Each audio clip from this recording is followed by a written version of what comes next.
Somali pirates. The very name conjures images of swashbuckling bandits on the high seas, daring and ruthless, navigating the treacherous waters with a mix of audacity and desperation. These modern-day pirates have become infamous for their bold tactics, hijacking massive cargo ships and holding entire crews hostage for exorbitant ransoms. Their exploits have captivated the world, making headlines and sparking debates across continents. The audacity of their actions and the high stakes involved have made them both figures of fear and fascination. But who are these modern-day buccaneers? What drives them to such extremes? Are they merely ruthless criminals motivated by greed, or are they desperate men driven by circumstances beyond their control? The reality, as with most things, is far more complex. These men often come from backgrounds of extreme poverty and hardship. Many were once humble fishermen, their livelihoods destroyed by illegal fishing and toxic waste dumping by foreign entities. With no other means to support their families, they turned to piracy as a last resort. The historical context of Somali piracy is deeply intertwined with the nation's turbulent past, marked by civil war, lawlessness, and economic collapse. This essay delves into the world of Somali piracy, exploring the historical context, motivations, and justifications behind their actions. We will look at the evolution of piracy in the region, from its early days as a form of coastal defense to its current state as a lucrative, albeit dangerous, enterprise. We will also examine the human side of this complex issue, recognizing the economic hardship, national pride, and personal ambition that contribute to the phenomenon. These pirates are not just faceless villains, they are fathers, sons, and brothers, each with their own story and struggles. Understanding their plight requires a nuanced approach, one that goes beyond the sensational headlines and looks at the root causes of piracy. National pride plays a significant role in their actions. For many, piracy is seen as a way to reclaim their waters and assert their sovereignty. It is a form of resistance against foreign exploitation and a means to provide for their communities. Personal ambition also drives many to take up arms, as the potential rewards are substantial, despite the risks involved. Finally, we will analyze the international response to Somali piracy. Efforts to combat piracy have included naval patrols, legal actions, and economic aid. However, these measures often address the symptoms rather than the root causes. To achieve a lasting solution, it is crucial to tackle the underlying issues of poverty, lack of governance, and foreign exploitation. Only by addressing these fundamental problems can we hope to put an end to the cycle of piracy and bring stability to the region. To understand Somali piracy, we must first understand Somalia itself. This East African nation, with its strategic location along the Gulf of Aden and the Indian Ocean, boasts one of the longest coastlines in Africa, stretching over 3,300 kilometers. Its waters are rich in marine resources, making it a prime target for both legal and illegal fishing activities. However, the story of Somalia is not just about its geographical and natural wealth. It is also about the socio-political turmoil that has shaped its modern history. Racked by civil war since 1991, the country has effectively lacked a functioning central government for decades. The collapse of the Siad Barre regime led to a power vacuum, resulting in widespread chaos and lawlessness.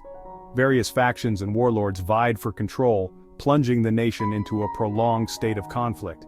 This instability has had far-reaching consequences not only for the people of Somalia, but also for its territorial integrity and sovereignty. This absence of authority created a vacuum, leaving Somalia's vast coastline vulnerable to exploitation. Without a central government to enforce maritime laws or protect its waters, the coastline became an open invitation for illegal activities. The lack of oversight and regulation meant that anyone with the means could exploit the rich marine resources without fear of repercussions. With no navy or coast guard to patrol its waters, Somalia's territorial waters became a free-for-all. The unpatrolled and unprotected waters were a haven for illegal fishing operations and other illicit activities.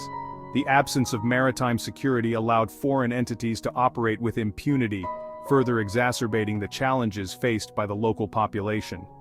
Foreign fishing vessels, many operating illegally, began exploiting Somalia's rich fishing grounds. These vessels, often equipped with advanced technology, were able to harvest vast quantities of fish, far beyond what local fishermen could manage.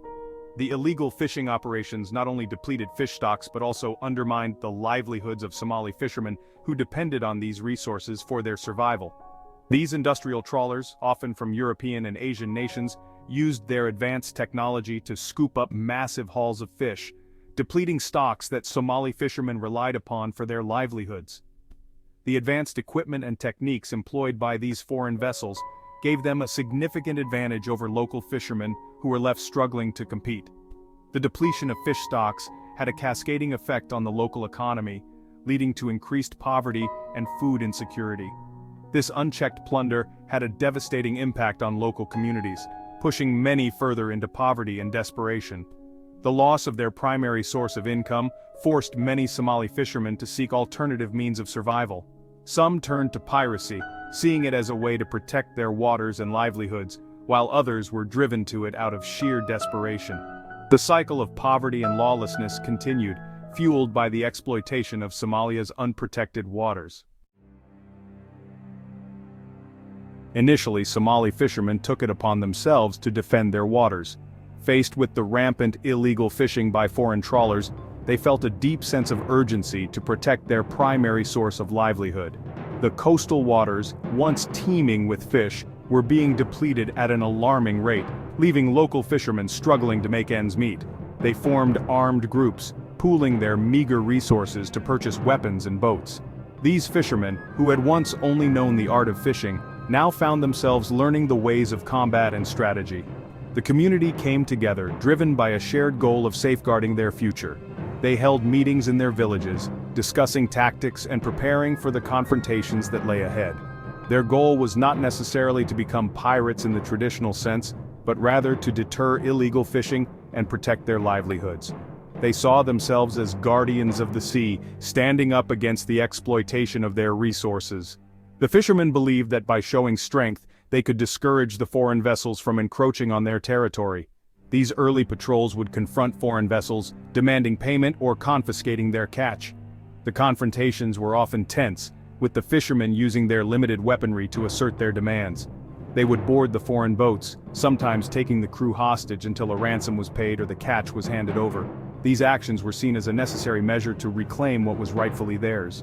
These actions, born out of desperation and a sense of injustice, marked the genesis of Somali piracy. The fishermen's initial attempts to protect their waters gradually evolved into more aggressive tactics.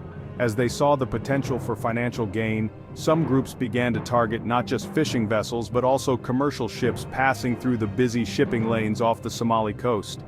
What began as a localized effort to protect fishing grounds gradually morphed into a more organized and lucrative criminal enterprise. The success of their early operations attracted more individuals to join their cause. The fishermen's knowledge of the sea and their ability to navigate the waters gave them an advantage, allowing them to expand their operations further from the coast. As the world took notice of their success, the line between safeguarding their waters and engaging in outright piracy became increasingly blurred. International attention brought both condemnation and curiosity. Some viewed the fishermen as defenders of their rights, while others saw them as opportunistic criminals. The complex reality was that their actions were driven by a mix of survival, justice, and the allure of profit. The transformation from protectors to pirates was a gradual process, influenced by the harsh economic conditions and the lack of effective governance in Somalia. The fishermen's fight for their waters had evolved into a fight for survival in a world where the boundaries between right and wrong were not always clear. The story of Somali piracy is not just about fish. The lack of governance and environmental regulations in Somalia attracted another, more sinister form of exploitation: illegal dumping of toxic waste. For years, unscrupulous companies from industrialized nations used Somalia's coastline as a dumping ground for hazardous materials, including nuclear waste. These illegal activities had devastating consequences for the Somali people and their environment. Coastal communities reported increased rates of cancer and birth defects, while marine life suffered from the toxic pollution. The dumping of waste added another layer of resentment and anger towards the outside world, further fueling the flames of piracy.